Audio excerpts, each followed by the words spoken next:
How's it going, old schoolers? You're kicking it old school with Russell J.S., and I am your host, Russell J.S. This video, it's going to be another album versus album, track by track. Oh man, this is one out of quite a few I'm preparing for. I mean, the early 1990s, what a time for hard rock and heavy metal music. I mean, in 1990, AC/DC came out with The Razor's Edge. Alice in Chains would come out with Facelift. Pantera would debut with Cowboys from Hell. And 1991 saw Nirvana's, second album, Nevermind, which became a chart topper. I believe it kicked Michael Jackson's Dangerous right off the top of the charts, along with Garth Brooks.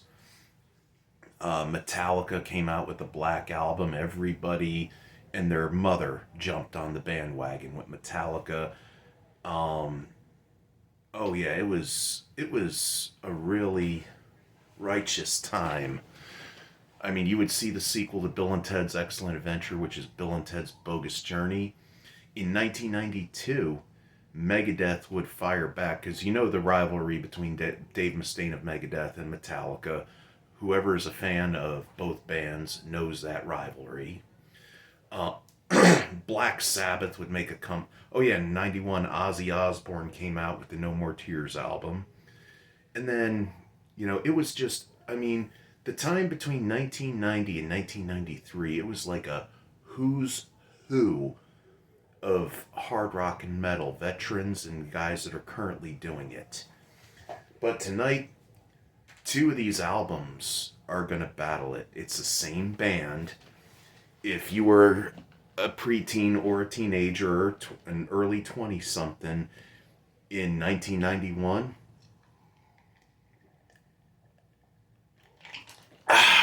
ooh, the anticipation. You probably bought both of these albums. It originally was going to be one whole big album. They wanted to do their version of the Beatles' White Album. If you remember, the White Album was a two record set. Both records had plethora of tracks, but the producer told them, "Hey, why don't you guys just do them on separate albums?" You know what I'm talking about. Guns N' Roses Use Your Illusion 1 versus Guns N' Roses Use Your Illusion 2. Now, I've always thought, when it came to both these albums, they're both great in their own right, but I always felt that Use Your Illusion 2 should have been. I've always felt that this was the better of the two. I mean, Use Your Illusion 1, I mean, my mother wouldn't let me have either one of these because of the parental advisory sticker. But, I convinced her because of the song, the video for November Rain, because it's a wedding theme. I convinced my mother otherwise. And you know what? I've got my book ready. I've got the tracks written down now. Use Your Illusion 1, I did have to take two tracks off, for not only because Use Your Illusion 2 has 14 tracks and I wanted to make them equals, but they were two tracks that I really didn't care for. So, without further ado, let's check out these bad Oscars, shall we? Okay, I've got it all written down in my book, and we're going to rate these. All right. Guns N' Roses Use Your Illusion 1 versus Use Your Illusion 2. All right, here we go. From Use Your Illusion 1, number 1, Right Next Door to Hell versus Civil War from Use Your Illusion 2. Yeah. I have to go with Civil War. Civil War wins. Dust and Bones versus 14 Years. Yeah, I'm giving that to 14 Years. I'm giving that to Dust and Bones. Don't Cry Original versus Yesterdays. Yeah, the reason why it's called original because that was the first version of the song they wrote. And it's also in an alternate version on Use Your Illusion 2. I'll get to that later. But, I get tired and burned out by this version. So I'm going to give them I'm going to give Use Your Illusion 2 a point for yesterday's. Okay, Perfect Crime versus Knocking on Heaven's Door. Yeah, sure. Knocking on Heaven's Door is a cover written and performed originally by Bob Dylan. And, you know, I'm putting it up against Perfect Crime. And the thing is, the problem with, I have to give Knocking on Heaven's Door a point for that one. Oh wait, let me give a point because yeah, I do like Dust and Bones. Because I have to. The thing is, um, Perfect Crime. It's just like right next door to Hell. Axel is singing really fast, and he's just being a uber idiot. Like he's all that. Like his farts smell rosy or something. You know. And there's going to be a lot of those songs. So sit tight for this one. Let's see. You Ain't the First versus Get in the Ring. Now, one thing I love about Get in the Ring, I love the fact that Axl wrote that song in particular because, yeah, a lot of the rock magazines of the time, like Hit Parader and Kerrang and Circus, they were all talking smack, like they were interviewing Axl and the band and everything like that. And they were printing out the stuff that they wanted to print out as opposed to what the band really said. And You Ain't the First kind of has that bluesy vibe that I dig. I mean, I could hear Slash doing the bottleneck slide guitar in there. I can just picture him doing that while he's got a lit Marlboro just dangling out of his mouth. And because I like both songs, I'm giving both a point. Okay, Bad Obsession versus Shotgun Blues. Uh, I tried to like Shotgun Blues, but Bad Obsession, again, it's very bluesy and, you know, so I love the kind of bluesy stuff. I dig it. So I'm giving that to Use Your Illusion 1. Back Off Bitch versus Breakdown. Again, Axl Rose being the heavy metal white guy answer to Rick James. He thinks he's all that. He thinks his farts don't smell bad. And again, I can't understand a word Axl is saying in this. So therefore, I have to give it to Breakdown. Let's see. Double Talkin' Jive versus Pretty Tied Up. I love the ending of the outro to Double Talkin' Jive, even though it's a really short tune. I love the outro to it where Slash is playing this real nice Spanish acoustic guitar. And I love Pretty Tied Up, so therefore I'm giving them both a point. November Rain versus Locomotive.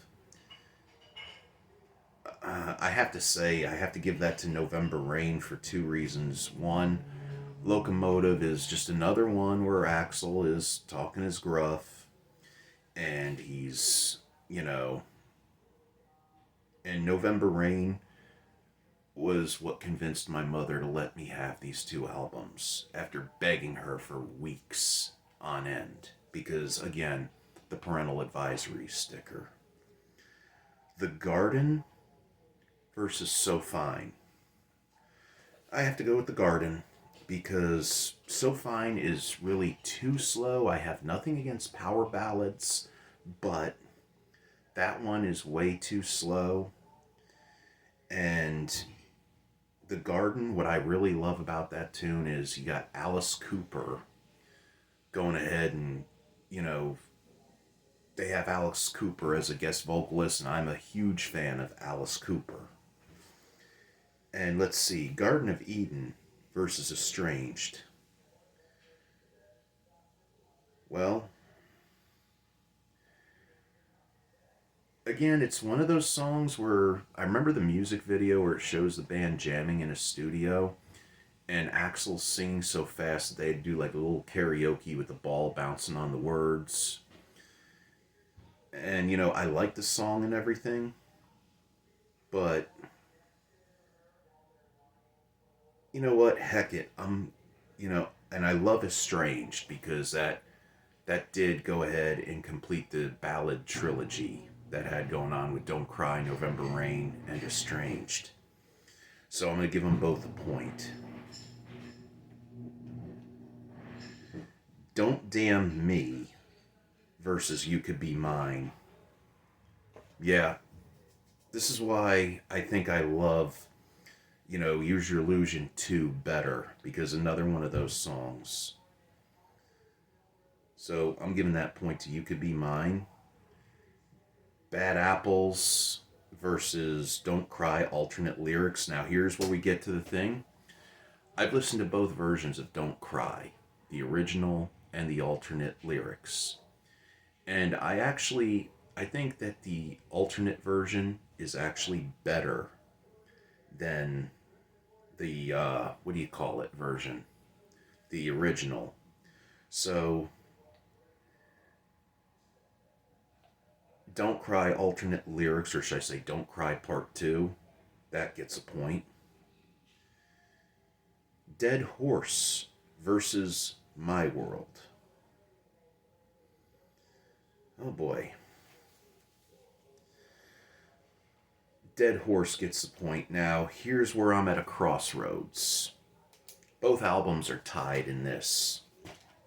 So now I gotta get out. I forgot to get George Washington because I actually did believe that Use Your Illusion 2 was going to top this by a landslide, but unfortunately it didn't happen. So let me go grab a quarter real quick.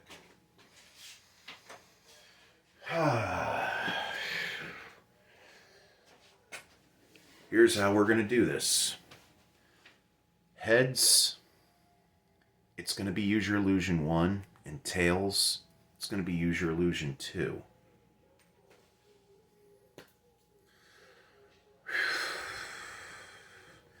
Let's hope this... I'm almost afraid.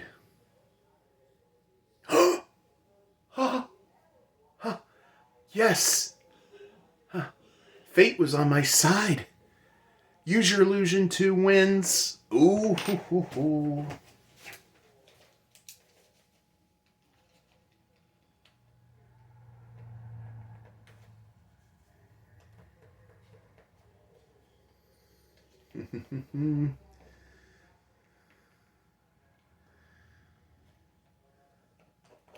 Yes.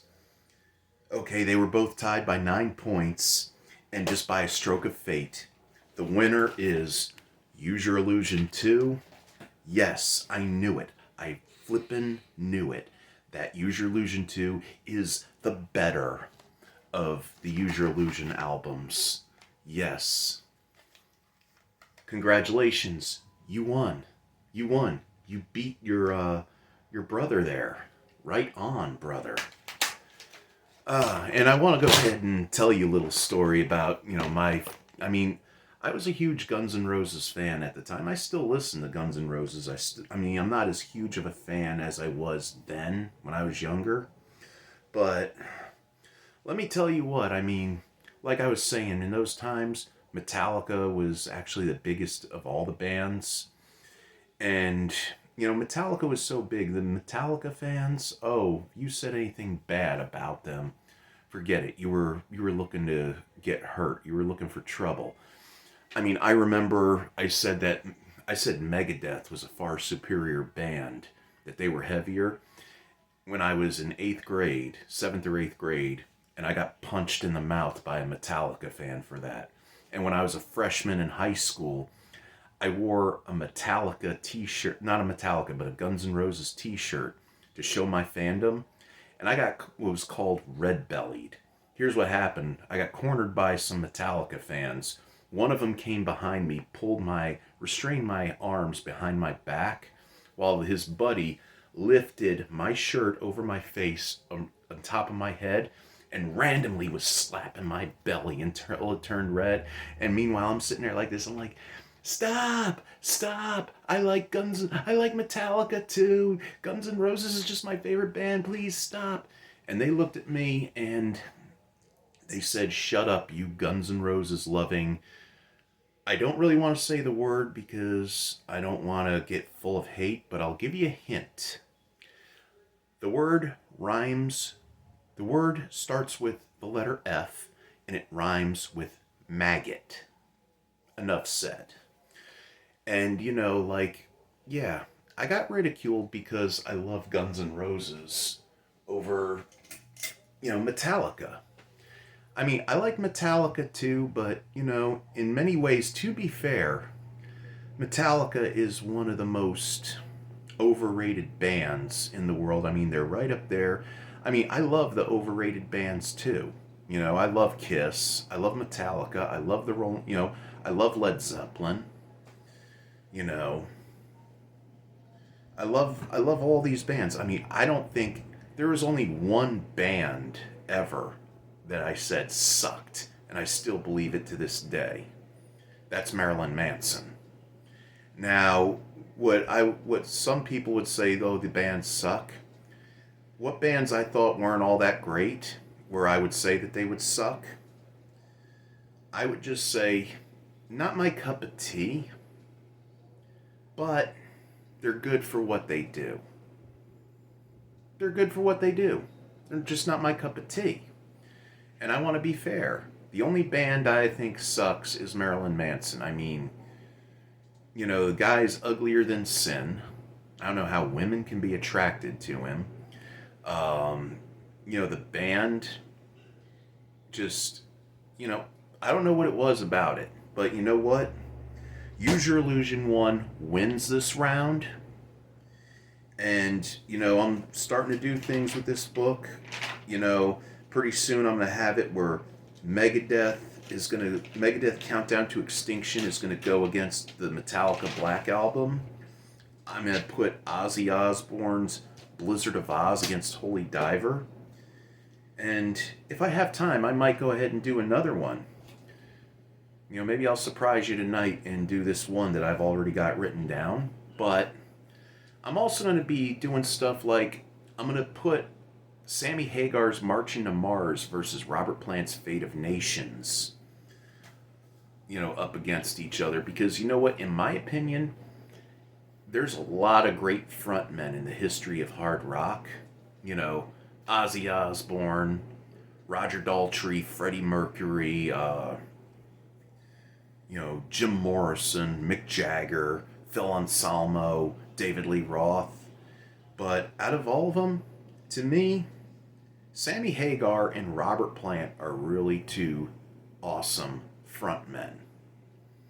I mean, they did real good in their careers. I mean, Sammy Hagar had fronted Montrose, had a solo career, and fronted Van Halen for almost an entire decade, and then went back to his solo career, went back to going with Van Halen on another reunion tour, and he's still doing good to this day. And Robert Plant, he's done well in his own right as well after Led Zeppelin broke up. I'm actually I'm more of a fan of his post Led Zeppelin solo stuff than I am Led Zeppelin. And I know a lot of people will find that to be blasphemous, but in my opinion, it seemed like he was trapped. And he wanted to break free of that. He wanted to become a solo blues singer. And maybe Led Zeppelin was kind of like the launching pad for him. Just like Black Sabbath would be the launching pad for Ozzy Osbourne. And some singers like, Vince Neil, Robin Zander, they all had to, and David Lee Roth, they all had to be with their bands that got them started. But we now know that I was right, that Use Your Illusion 2, which, by the way, this is my fourth or fifth copy of Guns N' Roses Use Your Illusion 2, and this is my second copy of Use Your Illusion 1. But, yep, well, it's your old pal Russell J.S. I want to tell you, keep it rockin', keep it chill, keep it fresh, keep it real. Listen to hard rock of the 60s, 70s, 80s, 90s, 2000s. Play some Atari, play some Nintendo. Go to some killer concerts when they come to your town. Keep it real, take care of yourself, take care of the ones you love. You know, stay strong, stay rocking. And as always, I wish you all Godspeed, and may the force be with you always.